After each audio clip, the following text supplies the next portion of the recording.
بقرعید کے موقع پر جو ہے اللہ تعالیٰ نے توفیق دی تو قربانیاں بھی کرو، حالات کا مقابلہ کرو، حالات سے تنگ آ کر یہ فیصلہ نہیں کرنا کہ ہم اب قربانی نہیں کریں گے اور صدقہ دے دیں گے۔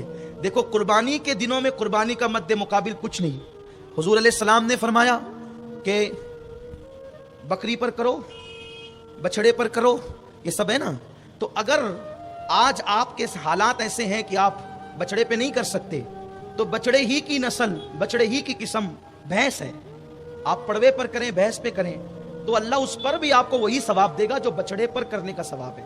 ایسا نہیں کہ ثواب کم ہو جائے گا، ثواب میں کمی آ جائے گی، ایسا کچھ نہیں ہے۔ لیکن امن و امان قائم رکھیے اور ملک کے امن کو کوئی خطرہ نہیں ہونا چاہیے، کیونکہ ہمارا مذہب اسلام ہے، امن کا مذہب ہے۔ ٹھیک ہے، اگر وقت کا نمرود شریر ہے تو پھر ابراہیم کو صبر کرنا چاہیے، بے خطر کود پڑا آتش نمرود میں عشق، عقل ہے محو تماشائے لبے بام، ابھی حکومتیں بدلتی رہتی ہے، اللہ کا قانون نہیں بدلتا۔ اللہ کا جو قانون ہے وہ ہے، آپ حضرات شریعت مطالعہ کے حدود میں رہ کر اور ملک کے قانون کی حد میں رہ کر قربانیاں انجام دیں، دل برداشتہ نہ ہو، دل چھوٹا نہ کریں۔ ایسے حالات پہلے بھی آئے ہیں، اب بھی آ رہے ہیں، تو ہمیں چاہیے کہ ہم ملک کے امن و امان کا خیال کرتے ہوئے اپنے اللہ نے جو ہمیں احکامات دیے ہیں اس پر عمل بھی کریں، اور انشاءاللہ تعالی اللہ آسانیاں پیدا فرمائے گا، بہتر فرمائے گا اور آپ کے لیے کوئی خیر کی راہ نکلے گی۔ لیکن بس یہی ہے، پھول اپار شور شرابہ اور تہوار کو شریعت کی حدود توڑ کر کے منانا اسلام اس کی اجازت نہیں دیتا۔ اللہ تبارک و تعالی توفیق دے۔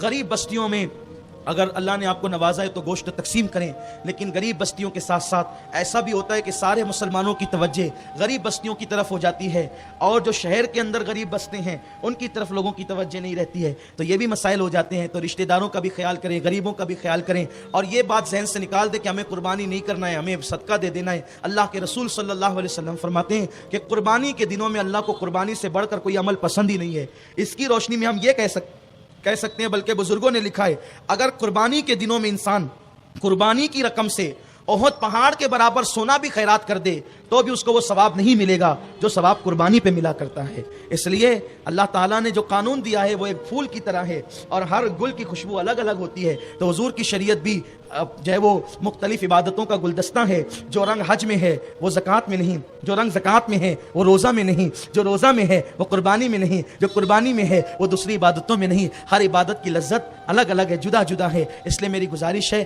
جو لوگ مالک نصاب ہے، صاحب نصاب ہے، ان سے کہ وہ لوگ قربانی کریں، اور کسی مجبوری کے تحت کہ پیسہ نہیں ہے یا کوئی تنگ دستی ہے، صاحب نصاب ہو کر بھی قربانی نہیں کر سکتے تو وہ لوگ حصے والی قربانیوں میں شریک ہو۔ اور آج کل تو سونے چاندی کا بھاؤ گر چکا ہے، اس لیے اب بہت کم پر نصاب کی رقم بن رہی ہے۔